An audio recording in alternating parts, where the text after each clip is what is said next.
और यह भी सोने चांदी के गहनों से लद जाएगी, जिससे इसे भी ससुराल में खूब इज्जत मिलेगी। मुझे तो कुछ नहीं करना पड़ेगा।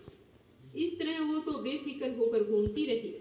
ऐसा करते करते शादी वाला दिन आ गया। जैसे ही बारात आई तो उसने बारातियों के सामने तुलसी का गमला फोड़ दिया, लेकिन इस बार गमले की मिट्टी मिट्टी ही रही।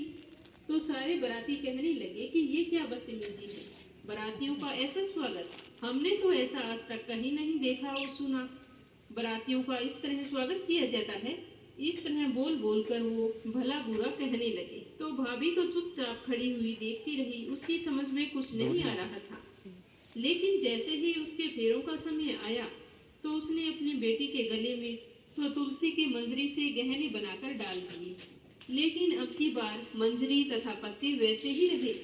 जनेऊ ने भी अपना रूप नहीं बदला। अब सभी लोग बाराती सारे भाभी की बुराई कर रहे थे।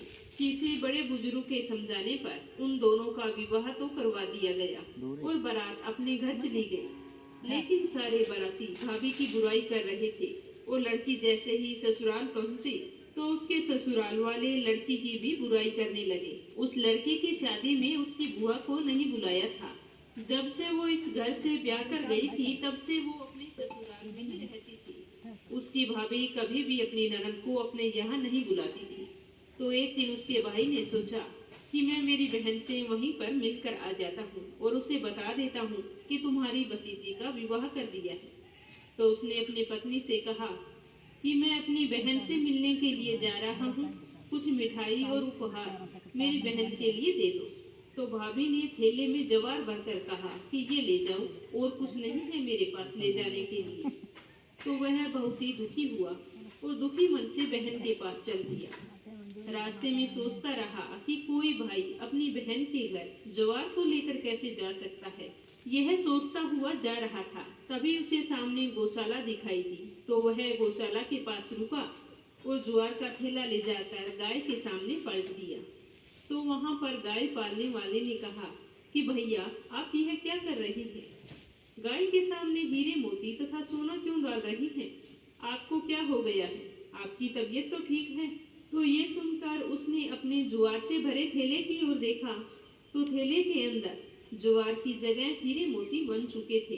तो यह देखकर वह बहुत ही खुश हुआ और खुशी से उसकी आंखों में आंसू आ गए। तो गाय पालने वाले ने कहा कि भैया क्या बात है?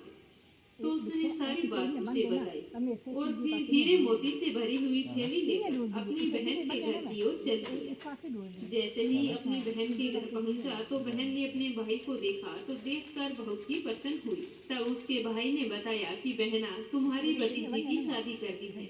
मेरे काम ज्यादा होने की वजह से तुम्हें मैं लेने के लिए नहीं आ सका, इसीलिए मैं अब तुमसे मिलने के लिए आया हूँ। ये कहते हुए हीरे मोती से भरी हुई थैली अपनी बहन को पकड़ा दी। उसकी बहन तो सब कुछ जानती थी, लेकिन फिर भी जानबूझकर अनजान बनते हुए कहा कि कोई बात नहीं भैया, मैं यहाँ पर बहुत खुश हूँ। तुम्हारे आशीर्वाद से मुझे यहाँ पर सब कुछ मिल गया है। तो अपनी बहन के ठाट बाट देखकर वो बहुत ही खुश हुआ और मन ही मन भगवान का धन्यवाद करने लगा। इस तरह सच्चे मन से पूरी श्रद्धा से तुलसी माता की पूजा करने से बिन माँ की बच्ची को सब कुछ मिल गया। जय हो तुलसी माता की, जय हो कृष्ण कन्हैया की, जय हो विष्णु भगवान की।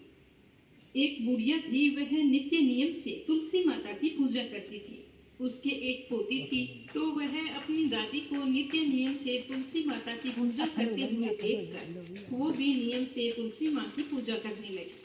अब वह रोजाना सुबह जल्दी उठती, स्नान करने के बाद में सबसे पहले तुलसी माता को जल अर्पित करती, उसी के बाद कुछ खाना पीना करती थी। धीरे धीरे उसका यह नियम बन गया कि वो तुलसी की पूजा किए बिना कुछ भी नहीं खाती पीती थी। इस तरह समय बीतता गया।